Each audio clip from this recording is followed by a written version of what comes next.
Wong's Essentials of Pediatric Nursing, 11th edition, Chapter 2, Social, Cultural, Religious, and Family Influences on Child Health Promotion. General Concepts. Definition of family. The term family has been defined in many ways according to the individual's own frame of reference, values, or discipline. There is no universal definition of family. A family is what an individual considers it to be. Biology describes the family as fulfilling the biologic function of perpetuation of the species. Psychology emphasizes the interpersonal aspects of the family and its responsibility for personality development. Economics views the family as a productive unit that provides for material needs. Sociology depicts the family as a social unit that interacts with the larger society, creating the context within which cultural values and identity are formed. Others define family in terms of the relationships of the persons who make up the family unit. The most common types of relationships are consanguineous, blood relationships, affinal, marital relationships, and family of origin, family unit a person is born into. Considerable controversy has surrounded the newer concepts of family, such as communal families, single-parent families, and homosexual families. To accommodate these and other varieties of family styles, the descriptive term household is frequently used. Nursing care of infants and children is intimately involved with care of the child and the family. Family structure and dynamics can have an enduring influence on a child, affecting the child's health and well-being. Consequently, nurses must be aware of the functions of the family, various types of family structures, and theories that provide a foundation for understanding the changes within a family and for directing family-oriented interventions. Family theories. A family theory can be used to describe families and how the family unit responds to events both within and outside the family. Each family theory makes assumptions about the family and has inherent strengths and limitations. Most nurses use a combination of theories in their work with children and families. Commonly used theories are family systems theory, family stress theory, and developmental theory. Family systems theory. Family systems theory is derived from general systems theory, a science of wholeness that is characterized by interaction among the components of the system and between the system and the environment. General systems theory expanded scientific thought from a simplistic view of direct cause and effect, A causes B, to a more complex and interrelated theory. A influences B, but B also affects A. In family systems theory, the family is viewed as a system that continually interacts with its members and the environment. The emphasis is on the interaction between the members. A change in one family member creates a change in other members, which in turn results in a new change in the original member. Consequently, a problem or dysfunction does not lie in any one member, but rather in the type of interactions used by the family.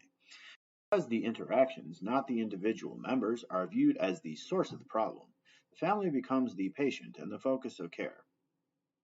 Examples of the application of family systems theory to clinical problems are non-organic failure to thrive and child abuse. According to family systems theory, the problem does not rest solely with the parent or child, but with the type of interactions between the parent and the child and the factors that affect their relationship. The family is viewed as a whole that is different from the sum of the individual members. For example, a household of parents and one child consists of not only 3 individuals, but also 4 interactive units. Units include 3 dyads, the marital relationship, the mother-child relationship, and the father-child relationship, and a triangle, the mother-father-child relationship. In this ecologic model, the family system functions within a larger system, with the family dyads in the center of a circle, surrounded by the extended family, the subculture, and the culture, with a larger society at the periphery. Bowen's family systems theory emphasizes that the key to healthy family function is the members' ability to distinguish themselves from one another both emotionally and intellectually. The family unit has a high level of adaptability. When problems arise within the family, change occurs by altering the interaction of feedback messages that perpetuate disruptive behavior.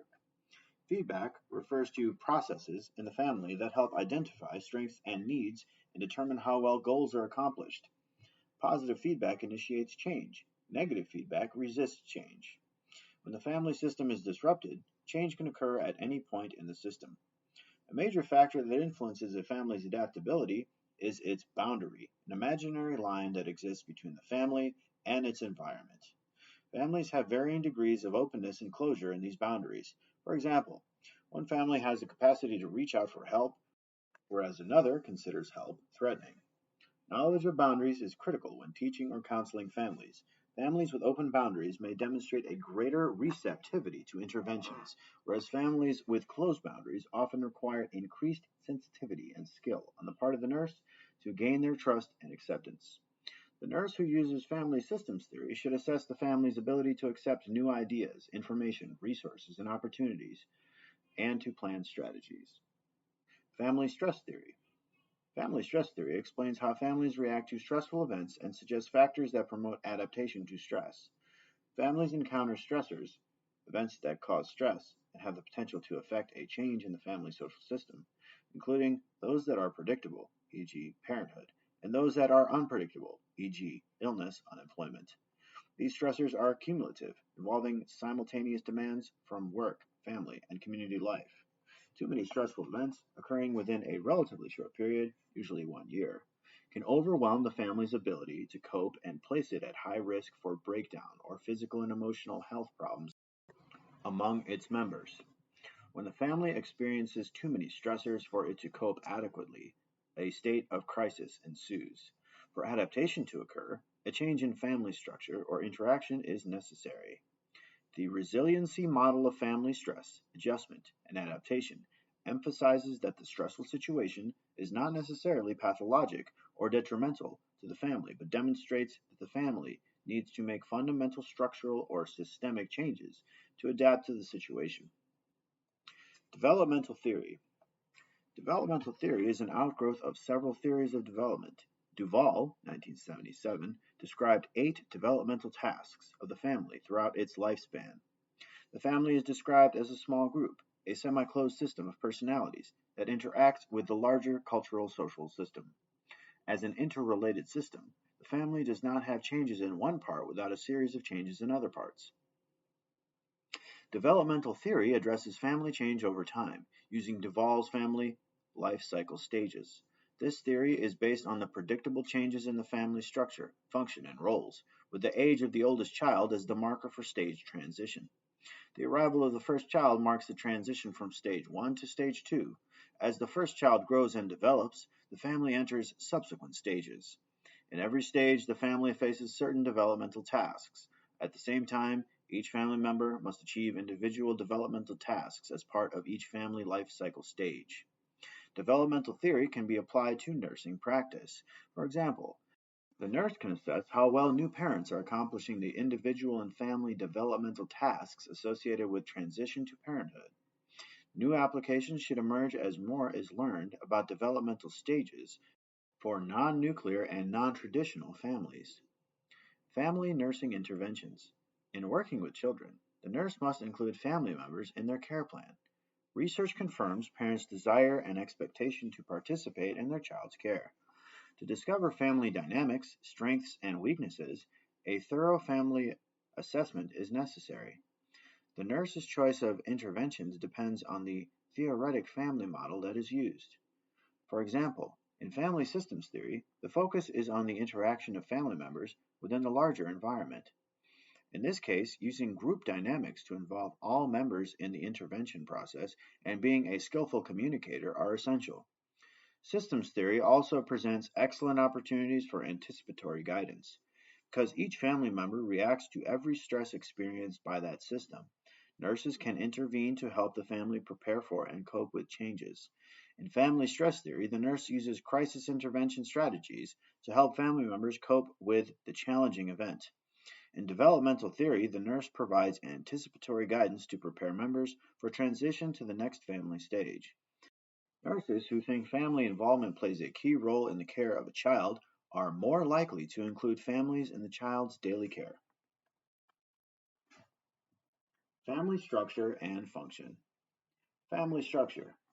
The family structure or family composition consists of individuals, each with a socially recognized status and position. who interact with one another on a regular recurring basis in socially sanctioned ways. When members are gained or lost through events such as marriage, divorce, birth, death, abandonment, or incarceration, the family composition is altered and roles must be redefined or redistributed. Traditionally, the family structure was either a nuclear or an extended family. In recent years, family composition has assumed new configurations, with the single parent family and blended family becoming prominent forms. The predominant structural pattern in any society depends on the mobility of families as they pursue economic goals and as relationships change. It is not uncommon for children to belong to several different family groups during their lifetime. Nurses must be able to meet the needs of children from many diverse family structures and home situations. A family structure affects the direction of nursing care. The U.S. Census Bureau uses four definitions for families: 1. The traditional nuclear family; 2. The nuclear family; 3. The blended family or household; and 4. The extended family or household. In addition, numerous other types of families have been defined, such as single parent, binuclear, polygamous, communal, and lesbian, gay, bisexual, and transgender LGBT families.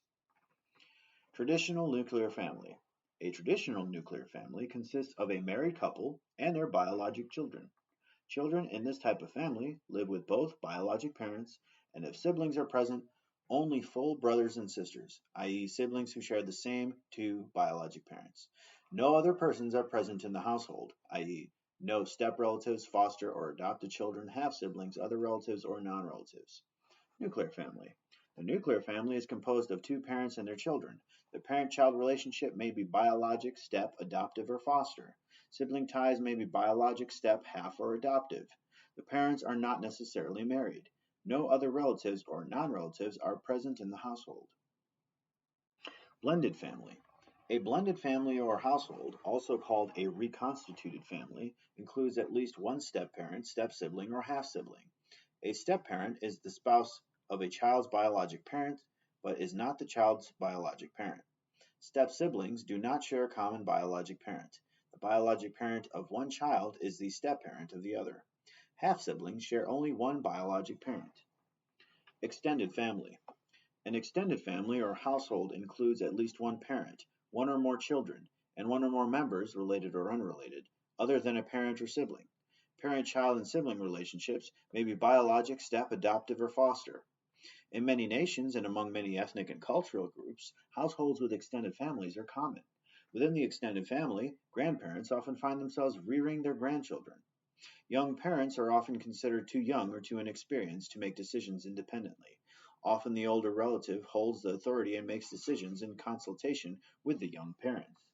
Sharing residence with relatives also assists with the management of scarce resources and provides childcare for working families. Single parent family. In the United States, an estimated 24.4 million, or 35% of children, live in single parent families. The contemporary single parent family has emerged partially as a consequence of the women's rights movement and also as a result of more women and men establishing separate households because of divorce, death, desertion, or single parenthood.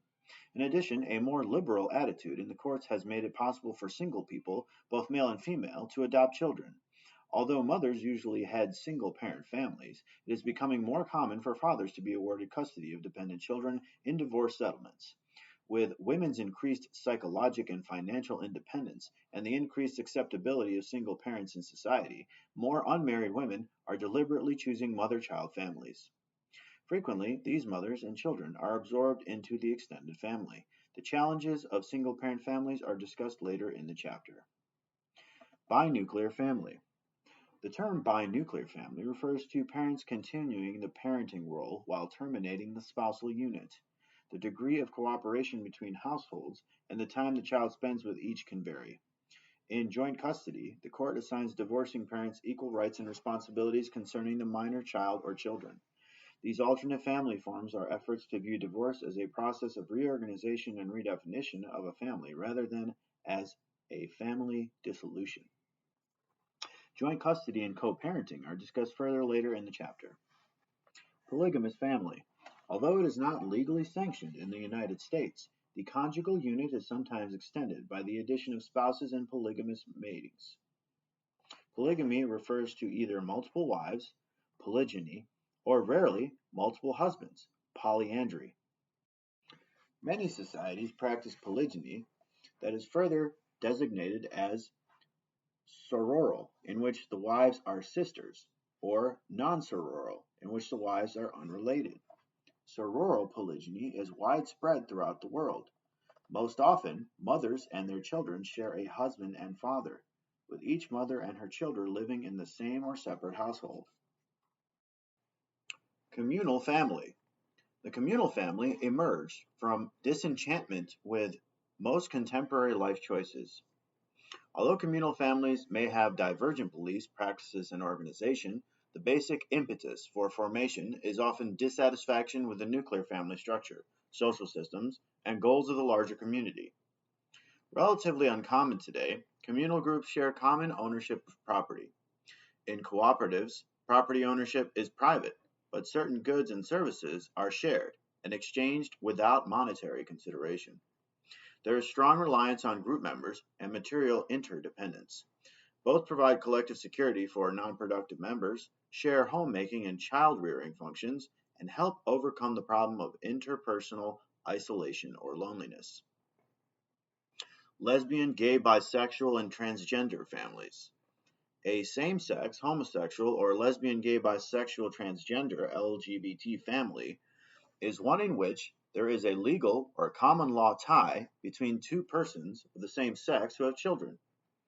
There are a growing number of families with same-sex parents in the United States, with an estimated 16.4% of all same-sex couples raising children. Although some children in LGBT households are biologic from a former marriage relationship, children may be present in other circumstances. They may be foster or adoptive parents. Lesbian mothers may conceive through artificial fertilization, or a gay male couple may become parents through use of a surrogate mother. When children are brought up in LGBT families, the relationships seem as natural to them as heterosexual parents do to their offspring. In other cases, however, disclosure of parental homosexuality coming out to children can be a concern for families. There are a number of factors to consider before disclosing this information to children. Parents should be comfortable with their own sexual orientation and should discuss this with the children as they become old enough to understand relationships. Discussions should be planned and take place in a quiet setting where interruptions are unlikely. Nurses need to be non-judgmental and to learn to accept differences rather than demonstrate prejudice that can have a detrimental effect on the nurse-child family relationship. Moreover, the more nurses know about their child's family and lifestyle, the more they can help the parents and the child. Family strengths and functioning style. Family function refers to the interactions of family members, especially the quality of those relationships and interactions. Researchers are interested in family characteristics that help families to function effectively. Knowledge of these factors guide the nurse throughout the nursing process and help the nurse to predict ways the families may cope and respond to a stressful event, to provide individualized support that builds on family strengths and unique functioning style, and to assist family members in obtaining resources. Family strengths and unique functioning styles are significant resources that nurses can use to meet family needs. Building on qualities that make a family work well and strengthening family resources make the family unit even stronger. All families have strengths as well as vulnerabilities. Family roles and relationships. Each individual has a position or status in the family structure and plays culturally and socially defined roles and interactions within the family. Each family also has its own traditions and values and sets its own standards for interaction within and outside the group. Each determines the experiences the children should have, those they are to be shielded from, and how each of these experiences meets the needs of family members. When family ties are strong, social control is highly effective, and most members conform to their roles willingly and with commitment. Conflicts arise when people do not fulfill their roles in ways that meet other family members' expectations, either because they are unaware of the expectations or because they choose not to meet them. Parental roles. In all family groups, the socially recognized statuses of father and mother exist with socially sanctioned roles that prescribe appropriate sexual behavior and child rearing responsibilities.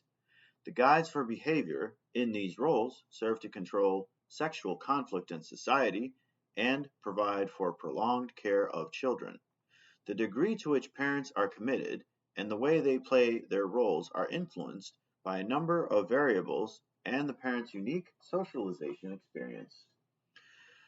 Parental role definitions have changed as a result of the changing economy and increased opportunities for women.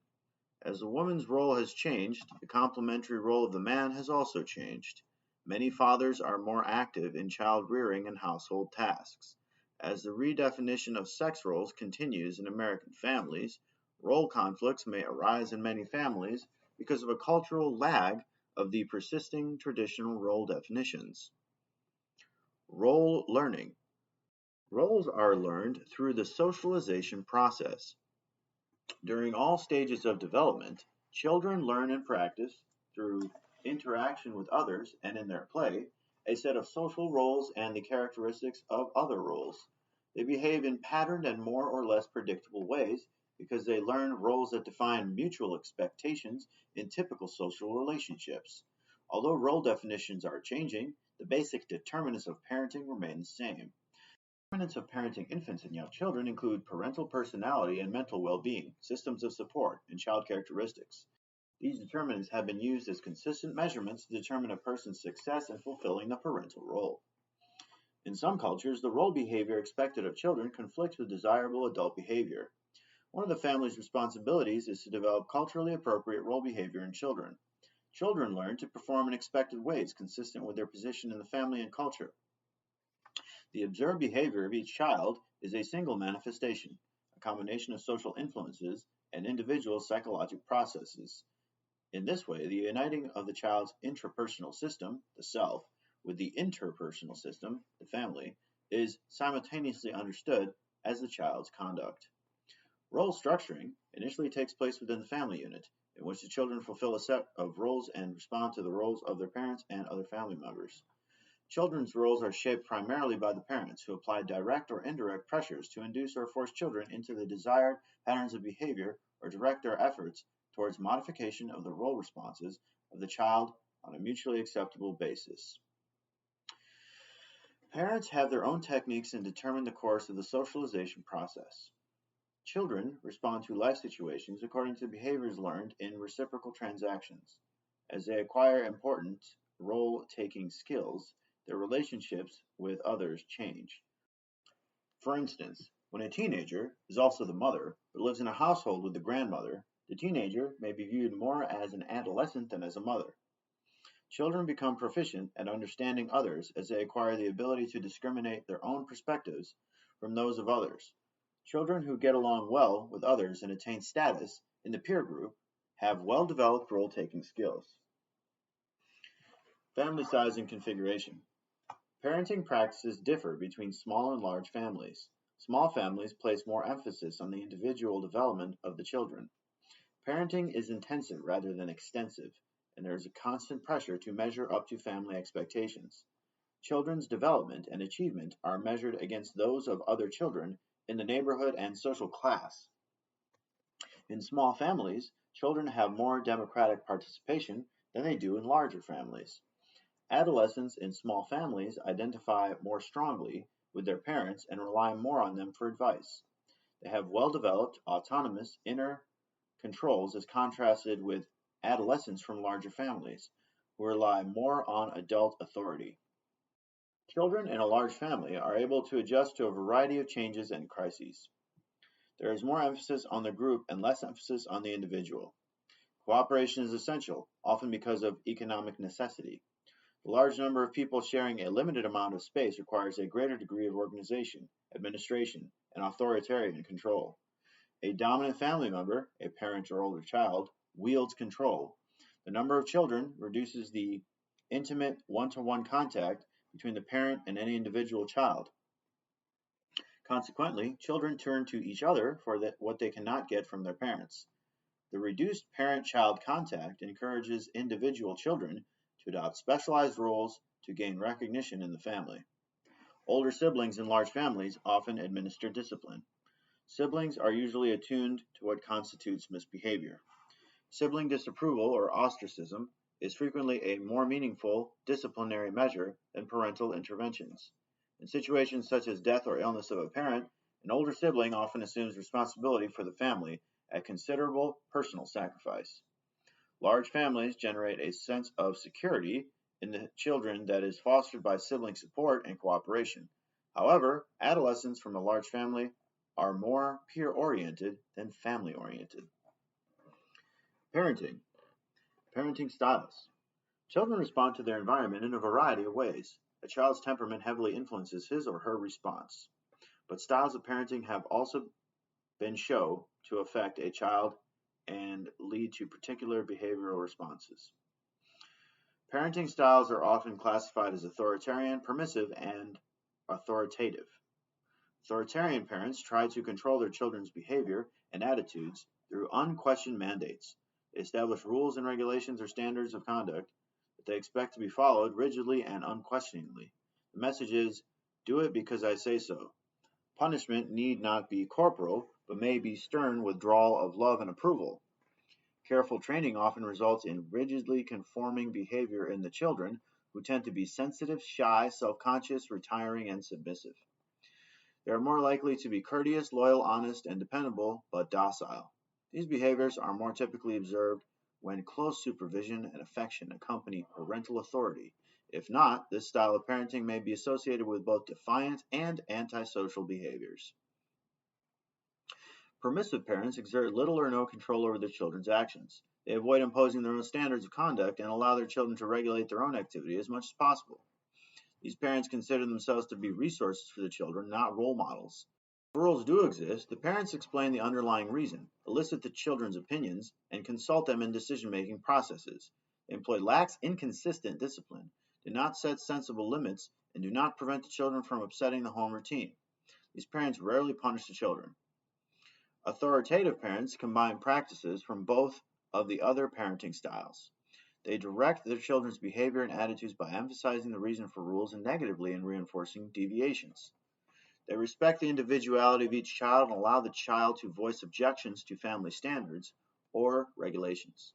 Parental control is firm and consistent, but tempered with encouragement, understanding, and security. Control is focused on the issue, not on withdrawal of love or the fear of punishment. These parents foster inner directedness, a conscience that regulates behavior based on feelings of guilt or shame from wrongdoing, not on fear of being caught or punished. Parents' realistic standards and reasonable expectations produce children with high self-esteem who are self-reliant, assertive, inquisitive, content, and highly interactive with other children. There are differing philosophies in regard to parenting. Child rearing is a culturally bound phenomenon, and children are socialized to behave in ways that are important to their family. In the authoritative style, authority is shared and children are included in discussions, fostering an independent and assertive style of participation in family life. When working with individual families, nurses should give these differing styles equal respect. Limit setting and discipline. In its broadest sense, discipline means to teach, or refers to a set of rules governing conduct. In a narrower sense, it refers to the action taken to enforce the rules after noncompliance. Limit setting refers to establishing the rules or guidelines for behavior. For example, parents can place limits on the amount of time children spend watching television or chatting online. The clearer the limits that are set and the more consistently they are enforced, the less need there is for disciplinary action. Nurses can help parents establish realistic and concrete rules. Limit setting and discipline are positive, necessary components of child rearing and serve several useful functions as they help children to test their limits of control, achieve in areas appropriate for mastery at their level, channel undesirable feelings into constructive activity, protect themselves from danger, and learn socially acceptable behavior. Children want and need limits. Unrestricted freedom is a threat to their security and safety. By testing the limits imposed on them, children learn the extent to which they can manipulate their environment and gain reassurance from knowing that others are there to protect them from potential harm. Minimizing misbehavior. The reasons for misbehavior may include attention, power, defiance, and a display of inadequacy, e.g., the child misses classes because of a fear that he or she is unable to do the work. Children may also misbehave because the rules are not clear or consistently applied. Acting out behavior, such as a temper tantrum, may represent uncontrolled frustration, anger, depression, or pain. The best approach is to structure interactions with children to prevent or minimize unacceptable behavior.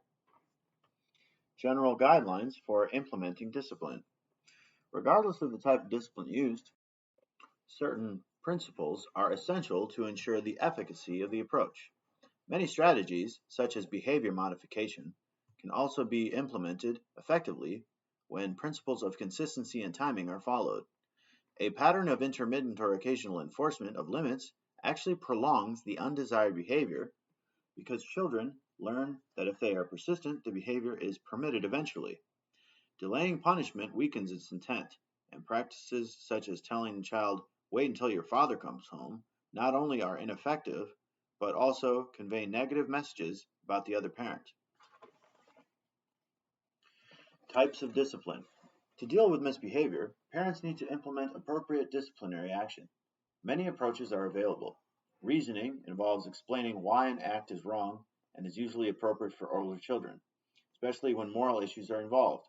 However, young children cannot be expected to see the other side because of their egocentrism. Children in the preoperative stage of cognitive development, toddlers and preschoolers, have a limited ability to distinguish between their point of view and that of others. Sometimes children use reasoning as a way of gaining attention. For example, they may misbehave, thinking the parents will give them a lengthy explanation of the wrongdoing and knowing that negative attention is better than no attention.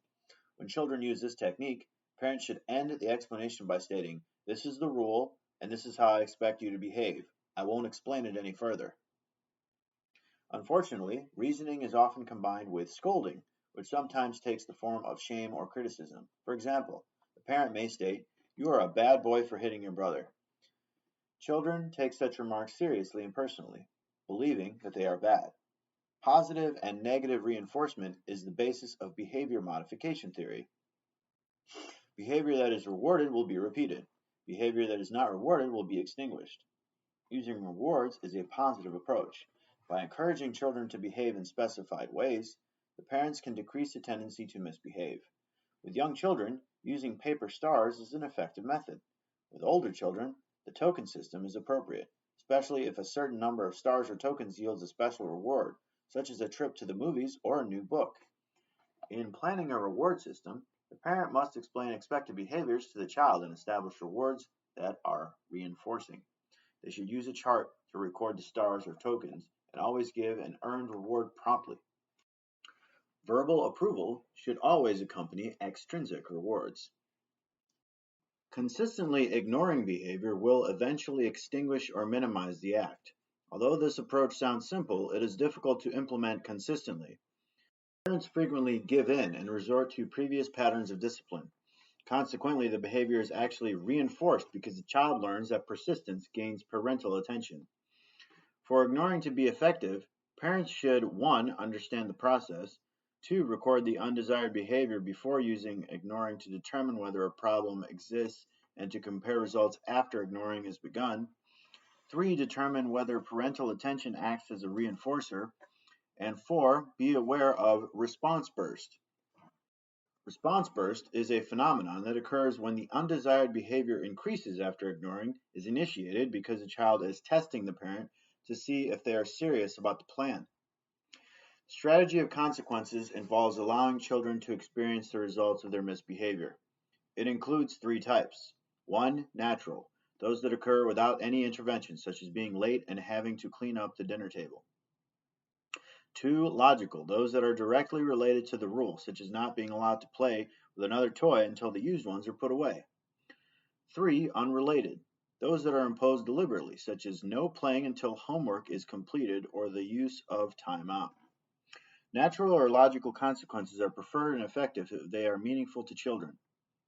For example, the natural consequence of living in a messy room may do little to encourage cleaning up, but allowing no friends over until the room is neat can be motivating. Withdrawing privileges is often an unrelated consequence. After the child experiences the consequence, the parent should refrain from any comment, because the usual tendency is for the child to try to place blame for imposing the rule. Timeout is a refinement of the common practice of sending the child to his or her room and is a type of unrelated consequence. It is based on the premise of removing the reinforcer, i.e., the satisfaction or attention the child is receiving from the activity. When placed in an unstimulating and isolated place, children become bored and consequently agree to behave in order to re-enter the family group. Timeout avoids many of the problems of other disciplinary approaches. No physical punishment is involved, no reasoning or scolding is given, and the parent does not need to be present for all of the timeout, thus facilitating consistent application of this type of discipline. Timeout offers both the child and the parent a cooling off time. To be effective, however, timeout must be planned. Implement timeout in a public place by selecting a suitable area, or explain to children that timeout will be spent immediately on returning home. Corporal or physical punishment most often takes the form of spanking. Based on the principles of aversive therapy, inflicting pain through spanking causes a dramatic short-term decrease in the behavior. However, this approach has serious flaws. 1. It teaches children that violence is acceptable. 2. It may physically harm the child if it is the result of parental rage. And 3. Children become accustomed to spanking, requiring more severe corporal punishment over time. Spanking can result in severe physical and psychological injury, and it interferes with effective parent-child interaction. In addition, when the parents are not around, children are likely to misbehave, because they have not learned to behave well for their own sake. Parental use of corporal punishment may also interfere with the child's development of moral reasoning. Special parenting situations. Parenting is a demanding task under ideal circumstances, but when parents and children face situations that deviate from the norm, the potential for family disruption is increased. Situations that are encountered frequently are divorce, single parenthood, blended families, adoption, and dual career families. In addition, as cultural diversity increases in our communities, many immigrants are making the transition to parenthood and a new country, culture, and language simultaneously. Other situations that create unique parenting challenges are parental alcoholism, homelessness, and incarceration. Although these topics are not addressed here, the reader may wish to investigate them further. Parenting the adopted child. Adoption establishes a legal relationship between a child and parents who are not related by birth, but who have the same rights and obligations that exist between children and their biologic parents. In the past, the biologic mother alone made the decision to relinquish the rights to her child. In recent years, the courts have acknowledged the legal rights of the biologic father regarding this decision. Concerned child advocates have questioned whether decisions that honor the father's rights are in the best interest of the child. As the child's rights have become recognized, older children have successfully dissolved their legal bond with their biologic parents to pursue adoption by adults of their choice. Furthermore, there is a growing interest and demand within the LGBT community to adopt. Unlike biologic parents who prepare for their child's birth with prenatal classes and the support of friends and relatives, adoptive parents have fewer resources of support and preparation for the new addition to their family. Nurses can provide the information, support, and reassurance needed to reduce parental anxiety regarding the adoptive process and refer adoptive parents to state parental support groups. Such sources can be contacted through a state or county welfare office. The sooner infants enter their adoptive home, the better the chances of parent-infant attachment. However, the more caregivers the infant had before adoption, the greater the risk for attachment problems. The infant must break the bond with the previous caregiver and form a new bond with the adoptive parents. Difficulties in forming an attachment depend on the amount of time he or she has spent with caregivers early in life, as well as the number of caregivers, e.g., the birth mother, nurse, adoption agency, personnel. Siblings, adopted or biologic, who are old enough to understand should be included in decisions regarding the commitment to adopt, with reassurance that they are not being replaced. Ways that the siblings can interact with the adopted child should be stressed. Issues of origin. The task of telling children they are adopted can be a cause of deep concern and anxiety. There are no clear-cut guidelines for parents to follow in determining when and at what age children are ready for the information. Parents are naturally reluctant to present such potentially unsettling news. However, it is important that parents not withhold the adoption from the child, because it is an essential component of the child's identity. The timing arises naturally as parents become aware of the child's readiness. Most authorities believe that children should be informed at an age young enough so that as they grow older, they do not remember a time when they did not know they were adopted. The time is highly individual, but it must be right for both the parents and the child. It may be when children ask where babies come from, at which time children can also be told the facts of their adoption. If they are told in a way that conveys the idea that they were active participants in the selection process, they will be less likely to feel that they were abandoned victims in a helpless situation. For example, parents can tell children that their personal qualities drew the parents to them. It is wise for parents who have not previously discussed adoption to tell children that they are adopted before the children enter school to avoid having them learn it from third parties. Complete honesty between parents and children strengthens the relationship. Parents should anticipate behavior changes after the disclosure, especially in older children. Children who are struggling with the revelation that they are adopted may benefit from individual and family counseling. Children may use the fact of their adoption as a weapon to manipulate and threaten parents. Statements such as, "My real mother would not treat me like this," or "You don't love me as much because I'm adopted," hurt parents and increase their feelings of insecurity. Such statements may also cause parents to become overly permissive. Adopted children need the same understanding, love, combined with firm discipline and limit setting as any other child. Adolescence. Adolescence may be an especially trying time for parents of adopted children. The normal confrontations of adolescents and parents assume more painful aspects in adoptive families. Adolescents may use their adoption to defy parental authority or as a justification for aberrant behavior. As they attempt to master the task of identity formation, they may begin to have feelings of abandonment by their biologic parents. Gender differences in reacting to adoption may surface. Adopted children fantasize about their biologic parents and may feel the need to discover their parents' identity to define themselves in their own identity. It is important for parents to keep the lines of communication open and to reassure their child that they understand the need to search for his or her identity. In some states, birth certificates are made legally available to adopted children when they come of age. Parents should be honest with questioning adolescents and tell them of this possibility. The parents themselves are unable to obtain the birth certificate. It is the children's responsibility, if they desire it. Cross-racial and international adoption. Adoption of children from racial backgrounds different from that of the family is commonplace.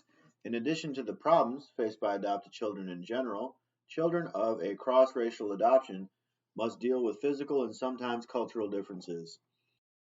It is advised that parents who adopt children with a different ethnic background do everything to preserve the adopted children's racial heritage. Although the children are full-fledged members of an adopting family and citizens of the adopted country, if they have a strikingly different appearance from other family members or exhibit distinct racial or ethnic characteristics, challenges may be encountered outside the family. Bigotry may appear among relatives and friends. Strangers may make thoughtless comments and talk about the children as though they were not members of the family. It is vital that family members declare to others that this is their child and a cherished member of the family. In international adoptions, the medical information the parents receive may be incomplete or sketchy. Weight, height, and head circumference are often the only objective information present in the child's medical record. Many internationally adopted children were born prematurely, and common health problems such as infant diarrhea and malnutrition delay growth and development. Some children have serious or multiple health problems that can be stressful for the parents. Parenting and divorce. Since the mid-1960s, a marked change in the stability of families has been reflected in increased rates of divorce, single parenthood, and remarriage. In 2017, the divorce rate in the United States was 2.9 per 1,000 total population. The divorce rate has changed little since 1987. In the decade before that, the rate increased yearly, with a peak in 1979. Although almost half of all divorcing couples are childless, it is estimated that more than 1 million children experience divorce each year. The process of divorce begins with a period of marital conflict of varying length and intensity, followed by a separation, the actual legal divorce, and the reestablishment of different living arrangements. Because a function of parenthood is to provide for the security and emotional welfare of children, disruption of the family structure often engenders strong feelings of guilt in the divorcing parents. During a divorce, parents' coping abilities may be compromised. The parents may be preoccupied with their own feelings, needs, and life changes, and be unavailable to support their children. Newly employed parents, usually mothers, are likely to leave children with new caregivers in strange settings or alone after school. The parents may also spend more time away from home, searching for or establishing new relationships. Sometimes, however, the adult feels frightened and alone and begins to depend on the child as a substitute for the absent parent. This dependence places an enormous burden on the child. Telling the children. Parents are understandably hesitant to tell children about their decision to divorce. Most parents neglect to discuss either the divorce or its inevitable changes with their preschool child. Without preparation, even children who remain in the family home are confused by the parental separation. Frequently, children are already experiencing vague, uneasy feelings that are more difficult to cope with than being told the truth about the situation. If possible, the initial disclosure should include both parents and siblings, followed by individual discussions with each child. Sufficient time should be set aside for these discussions, and they should take place during a period of calm, not after an argument. Parents who physically hold or touch their children provide them with a feeling of warmth and reassurance. The discussions should include the reason for the divorce, if age appropriate, and reassurance that the divorce is not the fault of the children. Parents should not fear crying in front of the children, because their crying gives the children permission to cry also. Children need to ventilate their feelings. Children may feel guilt, a sense of failure, or that they are being punished for misbehavior.